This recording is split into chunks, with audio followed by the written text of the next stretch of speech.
अस्सलाम वालेकुम नाजरीन, पुलिस फाइल के एक नए एपिसोड के साथ मैं हूं एसपी मूसा। आइए नजर डालते हैं आज के एपिसोड पर। आज की पुलिस फाइल में शामिल है शराब पीने से मना किया, मुसीबत ने घर देख लिया। ननकाना के गांव पिंसियां वाला की साजदा के साथ क्या बनी।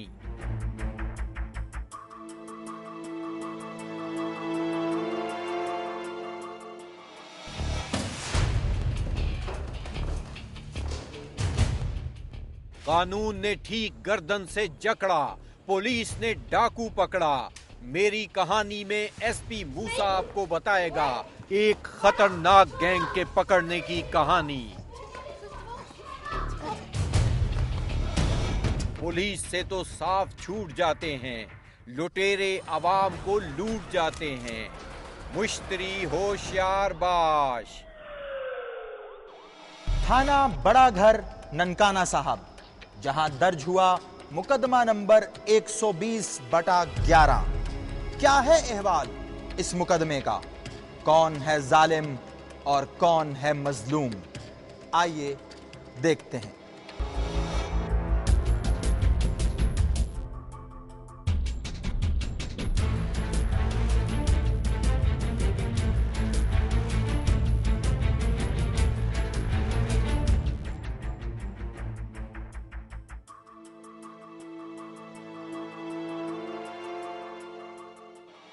ननकाना साहब, जहां है सिखों का एक मुकद्दस मजहबी गहवारा। इसका एक नवाही गांव है पिंसियां वाला। ये हुदूद है पुलिस थाना बड़ा घर की, जहां वाक़े है ये गांव।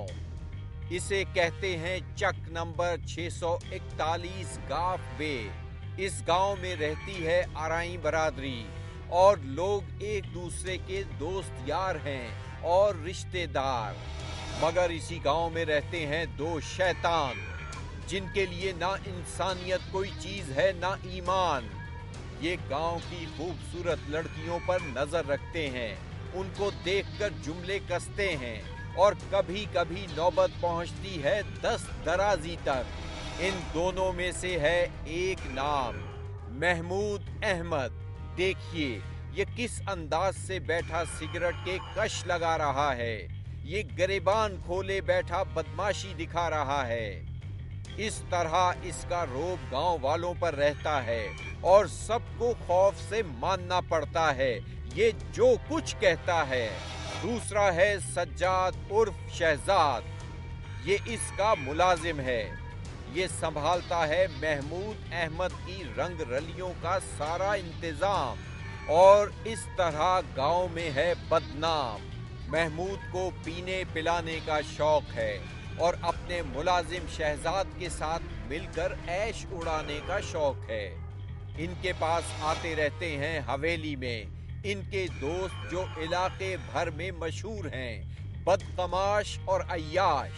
गांव भर के लोग इनकी हरकतों से तंग तो आ जाते हैं, मगर इनके डर की वजह से शिकायत नहीं करते और रास्ते में नजर आ जाएं तो पहलू बचा जाते हैं। गांव में चोरी चकारी और डकैती की वारदातें आम होने लगी। गांव के लोगों ने इन वारदातों की अपने तौर पे तफ्तीश शुरू की तो पता चला इन वारदातों में वही डाकू मुलव्विस हैं जो इन दोनों की महफिलों में आया जाया करते थे। 7 महीने पहले 2 डाकुओं को गांव के कुछ लोगों ने पहचान लिया। ये वही लोग थे जो अक्सर महमूद के पास उसके डेरे पर आया करते थे। डाकू फरार होना चाहते थे, मगर गांव भर के लोग उनके पीछे लग गए और खेतों के बीचों बीच दोनों को धर लिया। डाकुओं ने असलहे के जरिए अपने आप को बचाने की कोशिश की, मगर गांव के लोगों ने अपनी जान भी बचाई और दिफा में दोनों डाकुओं की कर दी धुनाई। दोनों डाकू मर गए और इस गांव में डकैती और चोरी करने वाले सब लोग वाकया सुनकर डर गए। गांव में चोरी और डकैती की वारदातों में वाज़िया तौर पर कमी आई। सारा गांव जुर्म के खिलाफ डट गया था। गांव वालों ने अपनी मदद आप के तहत पहरेदारी सिस्टम बनाया। सारे गांव वाले मिलकर पहरेदारों को महाना उजरत देते और वो उनके लिए रात को पहरा देते। मगर महमूद और शहजाद को ये बात एक आंख ना भाई। वो और उसके भाई बंद पहरेदारों के घर जाते और उनके घर वालों को खौफनाक अंजाम की धमकियां सुनाते ताकि वो डर जाएं और पहरेदारी के लिए रात को ना आएं। इसी दौरान गांव की किसी न किसी लड़की को रात की तारीकी में घर से उठाया जाता और हवस का शिकार बनाया जाता। गांव में खौफ और हिरास फैल गया था। गांव वालों ने डर के मारे चुप साध ली थी और FIR तक भी दर्ज नहीं कराई। इलाके का पुलिस थाना बड़ा घर चुपचाप सब देख रहा था। उसने ना चोरी डकैती की तहकीक की, ना रेप केसों की तफ्तीश। वजह महमूद और उसके भाई बंदों से याराना था। वो इलाके में अपना असरो रसूख कायम रखने के लिए इलाके की पुलिस को साथ मिलाए रखते थे। यही बदमाश महमूद अहमद दूर का रिश्तेदार है मोहम्मद सिद्दीक का। सिद्दीक रहता है महमूद के घर के ऐन सामने। ये घर है महमूद का और ये सिद्दीक का घर। महमूद अहमद सिद्दीक को चाचा कहता था और सिद्दीक भी उसे भतीजा कहा करता था। मगर एक दिन जब महमूद अपने औबाश दोस्तों के साथ बैठा था शराब की महफिल जमाए और उसके दोस्त बैठे थे मौसीकी और शोर से आसमान सर पे उठाए, सिद्दीक महमूद की हवेली के सामने से गुजरा। उसने महमूद के बाप को कहा कि वो उसे शराब से मना करे। उसके बाप ने महमूद से बात की तो महमूद सिद्दीक का दुश्मन बन गया। सिद्दीक की बड़ी बेटी साजदा बलूगत की उम्र को पहुंच रही थी। महमूद अहमद साजदा पर बुरी नजर रखने लगा था। वो उसे आते जाते शैतानियत से तकने लगा था। कोई उसे शराब कबाब से मना करे, ये उसे हरगिज कबूल नहीं था। सिद्दीक की बेटी साजदा घर का कामकाज निपटाती, माँ का हाथ बटाती और गांव की बच्चियों को घर में कुराने पाक पढ़ाती। साजदा 5वीं जमात तक स्कूल में भी पढ़ी थी। 3 मार्च 2011 रात करीबन 12 बजे जब मोहम्मद सिद्दीक समेत सब घर वाले ख्वाब खरगोश के मजे लूट रहे थे, महमूद अहमद के मुलाजिम शहजाद ने उसके घर की छोटी सी कच्ची दीवार फांदी और अंदर दाखिल होकर कुंडी खोल दी। महमूद भी घर में दाखिल हो गया। उन्होंने दरवाजे की कुंडी लगाई और एक अंधेरे कोने में खड़े हो गए। थोड़ी ही देर बाद साजदा रफ़ाए हाजत के लिए कमरे से बाहर आई। वो गुसल खाने की तरफ बढ़ी ही थी कि पीछे से एक हाथ आया जिसने उसका मुंह दबाया। महमूद अहमद ने उसके मुंह में कपड़ा ठोंस दिया और दोनों हाथ पकड़कर कंधे पर डाल लिया। ਮੈਨੂੰ ਨਹੀਂ ਪਤਾ ਕਿੱਧਰੋਂ ਦੀ ਆਏ ਤੇ ਕਿੱਥੇ ਅਚਾਨਕ ਉਹਨਾਂ ਨੇ ਮੇਰੇ ਮੂੰਹ ਦੇ ਉੱਤੇ ਕੱਪੜਾ ਪਾ ਲਿਆ, ਮੂੰਹ ਵੀ ਕੁੱਟ ਲਿਆ, ਗਲਾ ਵੀ ਦਬਾਇਆ ਤੇ ਛੱਤ ਤੇ ਲੈ ਗਏ। ਉੱਥੋਂ ਮੂੰਹ ਦੇ ਛੱਤ ਤੇ ਖੜਾ ਜਿਹੜਾ ਨੌਕਰ ਹੈ ਉਹਨਾਂ ਦਾ, ਉਹਨੂੰ ਥੱਲੋਂ ਨੇ ਫੜਾਇਆ ਲਮਕਾ ਕੇ ਤੇ ਆਪਣੀ बैठक ਚ ਲੈ ਗਿਆ। और उस रात गांव में पहरे पर थे एजाज और सुलेमान। जब वो सिद्दीक के घर के सामने से गुजरे तो देखा कि दीवार पर थापे गए उपले जमीन पर पड़े हैं। उन्हें शक हुआ कि कोई दीवार फलांग कर अंदर गया है और कोई चोर चोरी पर तुला है। उन्होंने शोर मचाया। सिद्दीक ने दरवाजा खोला और आंखें मलता बाहर आया। उन्होंने सिद्दीक को बताया और दीवार के एक तरफ पांव का निशान दिखाया। मैं बरांडे अगे सुता पिया, मैनू कोई पता नहीं की बनता या की नहीं बनता। मैनू पहरे वाले तकरीबन 12-12:15 बजे आन के उठाया। मैं उन्होंने आख्या आपदा बाहर माल भी वेख्या बाहर थापियां डिगियां। मैं कहा पुत्र मेरा माल सही है तो तुसी जाओ, तुसी अगों हो के आओ, मेरी चाह पक्की पी है, मैं इहनूं कखां नाल गर्म करदा। चाह जदों मैं गर्म कीती उन्हां दे मुड़ के आंदिआं नूं उन्ने च उन्हां नूं चाह पियाई है तो महमूद भी आ गया। महमूद अहमद ने सिद्दीक के घर पहरेदारों का शोर सुना तो साजिदा को अपने मुलाजिम दोस्त शहजाद के रहमो करम पर छोड़ के खुद सिद्दीक के घर आ गया और यह जाहिर किया कि जैसे उसे इस मामले का पता ही नहीं है।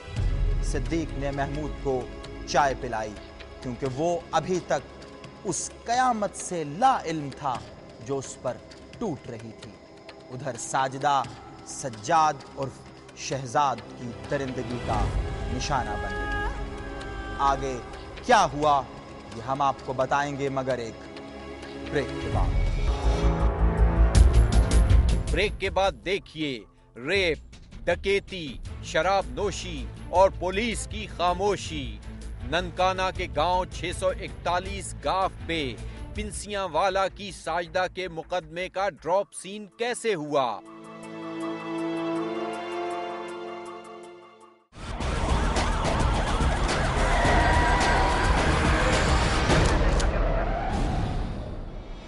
साजिदा का बाप सिद्दीक अभी तक उस वारदात से ला इल्म था। उसका एक मुल्जिम उसके घर बैठा हुआ था और दूसरा उसकी बेटी को दरिंदगी का निशाना बना रहा था। महमूद आन के ना उन्हें पारे वाले नूं ये गल आखी है भी तुहानूं रोज बंदे इत्थे ही दीदे नेंदे। उन्हें आख्या आओ साडे नाल तुहानूं पैर विखाने उन्हें पैर वेखे ने। पैर वेख के तो पारे वाले चले गए ने। महमूद ने चाह पीती मेरे कोलों। छोटी बच्ची ने मैं बिठाना भी पुत्र अपने कोल चल, अंदर चल भैन दे कोल। कुड़ी आई उथों धारे च उठ के, उन्हें जब बूहा वेख्या ने तो उन्हें आख्या अबू बाहरों कुंडे वजे ने। मैं आन के कुंडा लाया, बच्ची मंजे ते नहीं दी। महमूद सिद्दीक के घर बैठा चाय से दिल बहला रहा था। सब कुछ बज़ाहिर ठीक था, मगर साजिदा बिस्तर पर मौजूद नहीं थी। सिद्दीक ने परेशानी में साजिदा के ना होने का शोर मचा दिया। इसी दौरान मोहल्ले वाले लोग उसके शोर करने पर जमा हो गए और साजिदा को ढूंढना शुरू कर दिया। इसी दौरान कुछ लोगों को महमूद के घर से एक लड़की की चीखों की आवाज आई। लोगों ने उसके घर की तरफ दौड़ लगाई और दरवाजा धड़धड़ाने लगे। खिड़की से अंदर झांकने पर सिद्दीक को शक हो गया था कि साजिदा यही है। उन्हें मैं भज के बाहर निकलिया, जगे गया तो बत्ती उन्हें चलू पहले बंद सी, बत्ती आ गई है। मैनू नजर हो गया भी मेरी बच्ची जी बैठक दे विच। मैं जाके बैठक नूं टक्कर मारी, उन्हें बूहा नहीं लाया। उन्हें चलू असलम तो सिद्दीक बाहरों ट्रांसफार्मर नूं गेड़ा मार के आंदे लगा ना। मैनू आख्या भी की गल है? मैं आख्या आ वाकया इन्हां भी तफे मारे ने। कोई नहीं, उन्हें चलू बच्ची का हार फकार असलम दी इधरली हवेली च आवन लग पिया। इन्हें मैनू आख्या तू बच्ची सांभ, होना सी इत्थे खड़े होने चलू। इन्होंने बच्ची उधर सिट के धक्के मारे ने ते आप फरार हो गए जी। राती मतलब अपने ट्रांसफार्मर का राखी रखने ट्यूबल से वापसी जो आए सदीक इत्थे रोंदा ते पिटदा दरवाजे दे इन्हां दी बारी दे नाल। ਅਸੀਂ ਪੁੱਛਿਆ ਵੀ ਕੀ ਗੱਲ, ਕਹਿੰਦਾ ਮਹਿਮੂਦ ਹੈ ਤੇ ਹੋਰ ਬੰਦਾ ਹੈ, ਉਹਨੇ ਮਤਲਬ ਸਾਡੀ ਬੱਚੀ ਚੁੱਕ ਲਈ। ਅਸੀਂ ਵੇਖਿਆ ਉਹਦੇ ਨਾਲ ਜ਼ਾਸਤੀ ਕਰਦੇ ਪਏ, ਉਹ ਬੱਚੀ ਨੂੰ ਜੋ ਸੁੱਟ ਕੇ ਸਾਨੂੰ ਧੱਕੇ ਮਾਰ ਕੇ ਭੱਜ ਗਏ ਨੇ। ये है उसी लड़की साजिदा का घर बार जिसे मुल्जिमान ने बनाया अपनी हवस का शिकार। पहले ਜ਼ਾਸਤੀ ਮਹਿਮੂਦ ਨੇ ਕੀਤੀ, ਬਾਅਦ ਚ ਉਹਨਾਂ ਦੇ ਨੌਕਰ ਨੇ ਕੀਤੀ। ਡਰਾਵਾ ਦਿੰਦੇ ਸੀ ਘਰ ਜਾ ਕੇ ਨਹੀਂ ਨਾਲ ਆਣਾ, ਆਖਣਾ ਕੋਈ ਹੋਰ ਸੀ, ਮਾਰ ਦਿਆਂਗੇ ਅਗਰ ਘਰ ਜਾ ਕੇ तो ਦੱਸਿਆ ਤਾਂ। सिद्दीक और उसके घर वाले मुल्जिमान की जानिब से मिलने वाली धमकियों की वजह से 2 दिन घर में महसूर रहे। घर से बाहर निकलने से डरते रहे और रपट दर्ज कराने से दूर रहे। फिर ये दरखास्त लिखी गई बनाम इलाका मजिस्ट्रेट और कराया गया साजिदा का मेडिकल चेकअप। मेडिकल रिपोर्ट में इस बात की तस्दीक हुई कि साजिदा एक नाबालिग लड़की थी और उसे हवस का निशाना बनाया गया है। इसी मेडिकल रिपोर्ट पर थाना बड़ा घर ने FIR 120/11 दर्ज की। ये उसी FIR का अक्स है जिसमें मुद्दई है साजिदा का बाप सिद्दीक। महमूद के रिश्तेदारों ने की सिद्दीक पर तनकीद और गांव वालों के इल्जामात से इनकार। तिन्हां ने बाद पर्चा कटा के सानू पता सो नहीं ते ना रेड कराता है, ਅਸੀਂ ਘਰ ਨਹੀਂ ਸਹੀ ਨਹੀਂ ਫੜੇ ਗਏ। ਉਸ ਤੋਂ ਬਾਅਦ ਜੋ ਸਿਆਸੀ ਡਰਾਮੇ ਹੁੰਦੇ ਰਹੇ, ਕੋਈ ਸਾਨੂੰ ਫੜਾਉਂਦਾ ਰਿਹਾ, ਕੋਈ ਸਾਨੂੰ ਛਡਾਉਂਦਾ ਰਿਹਾ। ਫਿਰ ਉਸ ਤੋਂ ਬਾਅਦ ਡਿਊਟੀ ਕੋਲ ਇਕੱਠ ਹੋਇਆ, 25 ਬੰਦੇ ਅਸੀਂ ਲੈ ਗਏ, 27 ਬੰਦੇ ਕਿ ਸਾਥੋਂ ਨਿਆਂ ਲੈ ਲਓ ਤੇ ਸਾਡਾ ਬੰਦਾ ਵੇਖਣਾ। ਇਹ ਸਾਰਾ ਝੂਠਾ ਕੇਸ, ਇਹਦੇ 'ਚ ਕੋਈ ਸਦਾਕਤ ਹੈ ਹੀ ਕੋਈ नहीं। सारा ना झूठा, सिर्फ लागतबाजी शरीकेबाजी तो सियासी बना के सारा ना मतलब प्रोपेगेंडा किया होया। इस केस का मरकजी मुल्जिम महमूद पहले ही अपनी जमानत करवा चुका है। उसकी जमानत की मुद्दत खत्म हो चुकी है, मगर ना ही उसने अपने आप को कानून के हवाले किया और ना ही पुलिस ने उसे गिरफ्तार किया। वो एक मफरूर इश्तिहारी है। बिहाड़ी से ताल्लुक रखने वाला उसका दोस्त शहजाद भी अभी तक पकड़ा नहीं जा सका। मुकदमा दर्ज हुआ है 2 मुलजमान के खिलाफ। एक मुलजमान जो है वो इधर थाना बड़ागर के इलाका का रहशी है, दूसरा है वो ज़िला बिहाड़ी का रहशी है। महमूद मुलजम जो है वो बर ज़मानत शामिल तफ्तीश हुआ है, जिसका DNA टेस्ट करवाया गया है। जो अबूरी ज़मानत पर था, 5 तारीख को उसकी ज़मानत खारिज हो चुकी है। उसकी गिरफ्तारी के लिए रेड किए जा रहे हैं। बिहाड़ी वाला मुलजम है शहजाद, उसका नाम उन्होंने FIR में दर्ज करवाया है। उसका नाम है सजाद उर्फ शहजाद, जिसको इश्तिहारी डिक्लेयर किया गया है। वो दस्तयाब नहीं हुआ, रेड किया है बिहाड़ी जाकर। मुलजमान की तलाश जारी है। पुलिस कहती है कि तलाश जारी है, मगर सिद्दीक पर एक एक लम्हा भारी है। इलाके वाले कहते हैं कि मुल्जिमान मफरूर नहीं हैं, वो यही हैं। महमूद के भाई और बाप भी उसके साथ मिले हुए हैं। पुलिस उन्हें पकड़ती नहीं। देखिए, सारे गांव वाले एहतजाजन हाथ उठाए खड़े हैं इंसाफ के लिए। इस गांव के लोगों को इंसाफ कौन देगा? पुलिस साडे नाल तालमेल नहीं करती। ये रात दिन सानू धमकियां लाते हैं, राइफल लैके निकलते हैं, साडा रस्ता बंद किया है। ਅਸੀਂ जनाब यही गुजारिश करने कि सानू इंसाफ दिता जाए। मोहम्मद सदीक ਨੂੰ ਧਮਕੀਆਂ ਦਿੰਦੇ ਨੇ, ਰਾਤ ਬੰਦੇ ਲੈ ਕੇ ਆਉਂਦੇ ਨੇ ਬੱਚੀ ਚੁੱਕਣ ਵਾਸਤੇ ਕਿ ਬੱਚੀ ਇਹਨਾਂ ਦੀ ਅਗਵਾ ਕਰ ਲਈਏ, ਕਿਤੇ ਪੇਸ਼ ਨਾ ਕਰ ਸਕਣ। ਉਹ ਗਰੀਬ ਆਦਮੀ ਨਾਲ ਡਿਕੇਟ ਹੁੰਦੇ ਉਹਨਾਂ ਦੇ, ਉਹ ਦੂਜੇ ਤੀਜੇ ਦਿਨ ਆਉਂਦੇ ਨੇ, ਗੇੜਾ ਮਾਰਦੇ ਨੇ, ਬੱਚੀ ਲੁਕੋਈ ਹੁੰਦੀ ਅਸੀਂ। ਇਹ ਹੁਣ ਅਸੀਂ ਇਹਨਾਂ ਦੇ ਨਾਲ ਗਰੀਬਾਂ ਦੇ ਜਾਂਦੇ ਆ, ਸਾਨੂੰ ਵੀ ਧਮਕੀਆਂ ਲਾਉਂਦੇ ਨੇ, ਨਾਲ ਬਦਮਾਸ਼ ਵੀ ਲਾਉਂਦੇ ਨੇ, ਸ਼ਰਾਬ ਪੀਂਦੇ ਨੇ, ਸਾਡਾ ਰਾਹ ਡੱਕਦੇ ਨੇ, ਸਾਡੇ ਨਾਲ ਮਤਲਬ ਧਮਕੀਆਂ ਲਾਉਂਦੇ ਨੇ, ਮਾਰਨ ਦੀ ਕੋਸ਼ਿਸ਼ ਕਰਦੇ ਨੇ ਤੇ ਪੁਲਿਸ ਕੁਝ ਨਹੀਂ ਕਰਦੀ ਪਈ। ਜਿਹੜਾ ਕੋਈ ਨਾਲ ਜਾਂਦਾ ਉਹਨੂੰ ਕਹਿੰਦੇ ਵੀ ਅਸੀਂ ਤੇਰਾ मतलब नुकसान कराएंगे या फिर सुलह कर लो। गांव के नंबरदार बुजुर्ग आदमी फरजंद अली ने पुलिस के रवैये की खास तौर पर शिकायत की और महमूद और उसके साथियों को गांव में होने वाली वारदातों का जिम्मेदार करार दिया। मेरे पिंड से वाकई बहुत से कर रहे हो कर रहे हैं। महमूद से कहने मुलाजिम रखा है, ये सारे पिंड की बेइज्जती कर रहे हैं। 4 जुल्म अगे किए हैं, 5वां आ किया है। अगे जनाब डट के बह जाते रहे ने, किसी सिर नहीं चक्या ना, पुलिस वाले सुनते हैं तो यह मारी सिर चक्या ने, वो जो पुलिस वाले गल नहीं सुनते पाए तो बेचारा रोंदा फिरदा गलियां दे विच, इसदी कोई मदद की जाए। पुलिस सिर्फ बातें ही बना रही है और मोहम्मद सिद्दीक इंसाफ के लिए ख्वार हो रहा है। पुलिस मुल्जिमान को इश्तिहारी करार देकर आराम से बैठी है। आखिर ये सिलसिला कब खत्म होगा? मोहम्मद सिद्दीक को इंसाफ कब मिलेगा? SP मूसा DPO ननकाना से अपील करता है कि इस वाक़े का अज खुद नोटिस लें और मुल्जिमान को इंसाफ के कटहरे में लाएं।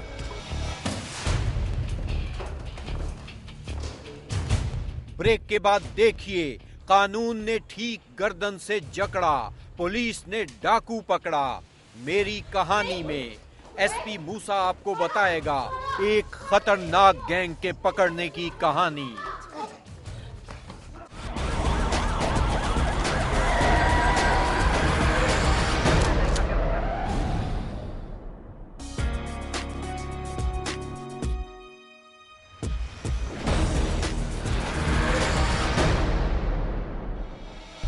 चोरी और डकैती की कुछ वारदातें ऐसी होती हैं जिन पे ना सिर्फ अफसोस होता है बल्कि दिल चाहता है ऐसे मुजरिमों को वो सजा दिलवाई जाए जो दूसरे मुजरिमों के लिए इबरत का निशान बन जाए। ऐसा ही एक गैंग था अच्छू शीदी गैंग।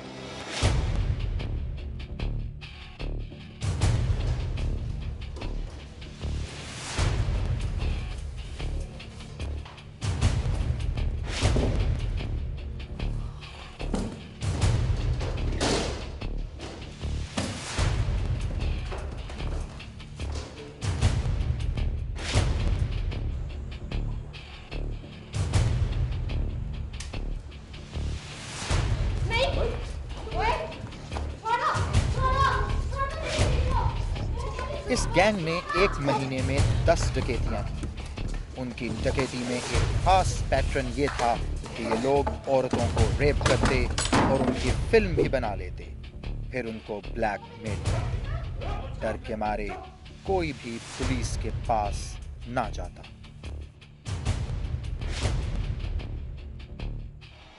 इस केस का पहला निशान उस दिन मिला जब मौलवी करीम के घर डकैती की वारदात हुई। मौलवी, मस्जिद का माल किधर रखा हुआ है? खुदा की कसम मेरे पास कुछ नहीं है मेरे पास। खुदा माल तो बहुत है इसके पास। खुदा के लिए कोई जुल्म मत कर, खुदा के लिए कोई जुल्म मत कर, कोई जुल्म मत करना। आज किसकी बारी है? आज तो मेरी बारी है। तो ले जा। नहीं खुदा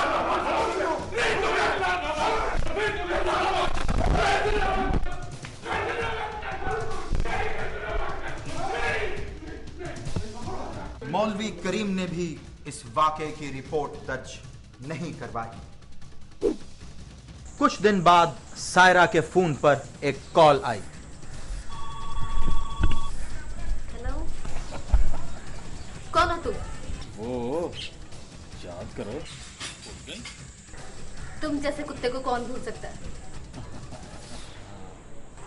क्या चाहते हो? तुम्हारे साथ हमेशा का तल्लक, वरना क्या? तुम्हारे सारे रिश्तेदारों के नंबर है मेरे पास। उस रात वाली फिल्म सबको दिखा दूंगा।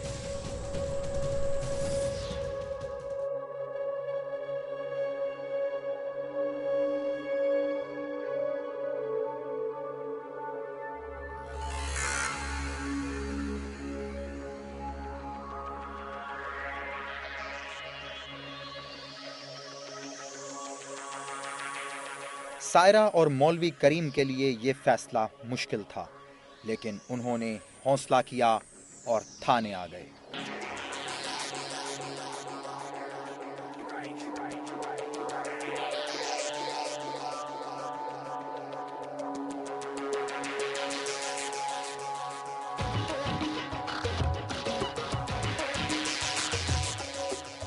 पुलिस के पास सिर्फ एक नंबर के अलावा मुजरिमों के खाके थे, लेकिन कुछ उनकी नफ्सियात का अंदाजा हो गया था, खास तौर पर जीरे की।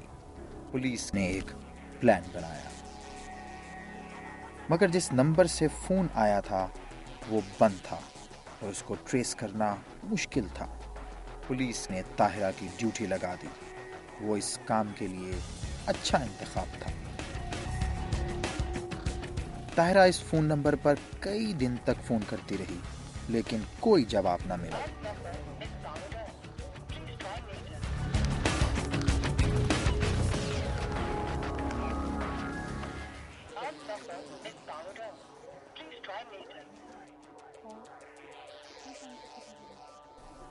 ये एक जुआ था और एक दिन फोन मिल गया। प्लान के मुताबिक ताहिरा के जीरे से ताल्लुकात बढ़ने लगे। मेरा एतबार कर सकते हो, मुझे सिर्फ तुम्हारा प्यार चाहिए। करती क्या हो? कॉलेज जाते हैं। मेरा नंबर कैसे मिला तुम्हें? बस ऐसे ही डायल किया और मिल गया। अब्बा क्या करता तुम्हारा? अब्बा दुबई गया हुआ है।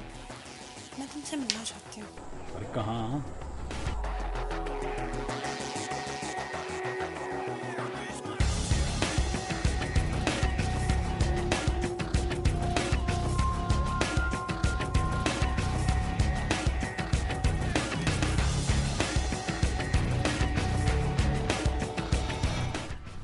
सांप को उसके बिल से बाहर निकालने का बंदोबस्त हो चुका था।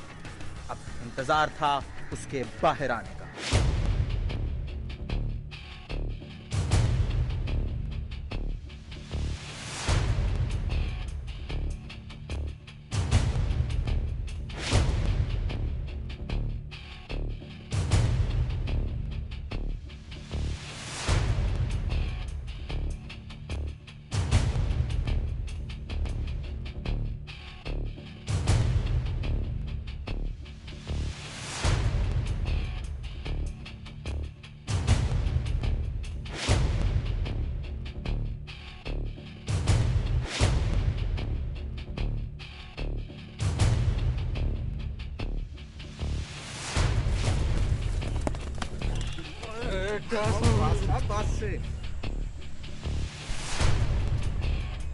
जीरे को काबू कर लिया था। औरत उसकी कमजोरी थी और इस कमजोरी का इस्तेमाल बड़े अच्छे अंदाज में हुआ। थाने में जीरे ने एक ही रात में अपने साथियों का पता उगल दिया।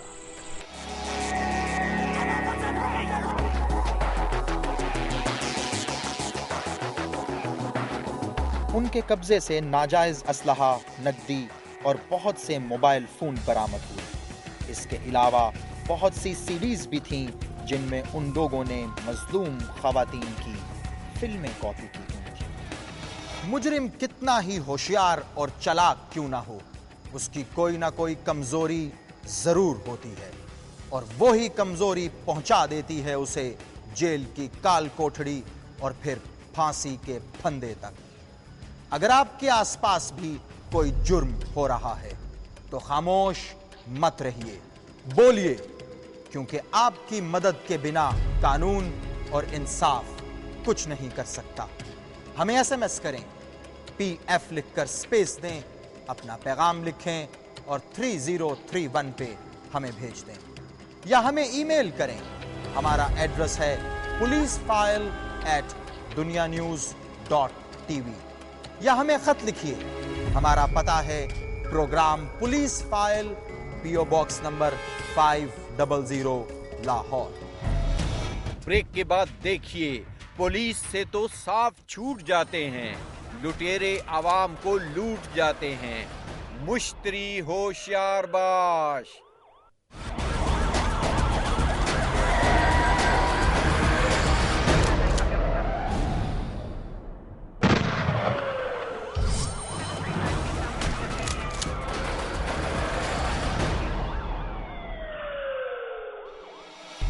खबरदार, ऐसे लोग जो बैरूने मुल्क अकेले सफर कर रहे हैं और एयरपोर्ट पर उन्हें कोई लेने भी नहीं आने वाला, ऐसे लोगों पर इंसानी स्मगलिंग का कारोबार करने वालों की नजर होती है।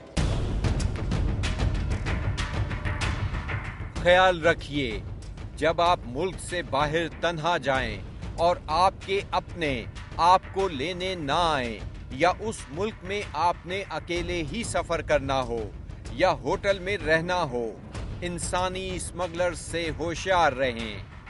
इंसानी स्मगलिंग का धंधा करने वाले नजर रखते हैं ऐसे ही लोगों पर।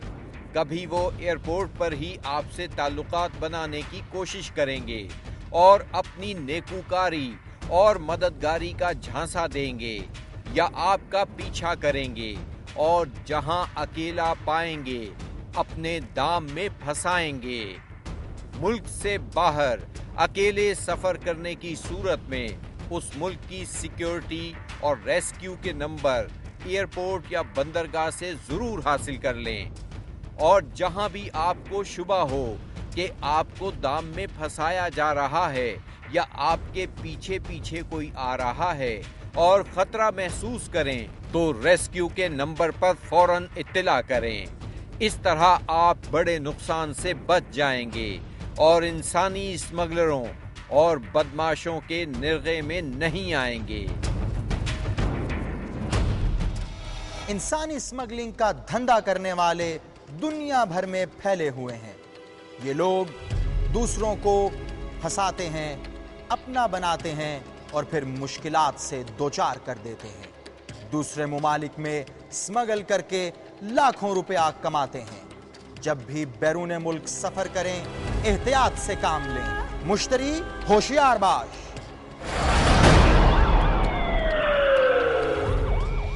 अगर आपके साथ भी हुई है कोई नाइंसाफी या आप गवाह हैं किसी जुर्म के, तो खामोश मत रहिए, बोलिए, अपनी कहानी सुनाएं, एसपी मूसा को बताएं, हमें एसएमएस करें, पीएफ लिखकर स्पेस दें, अपना पैगाम लिखें और 3031 पे हमें भेज दें या हमें ईमेल करें।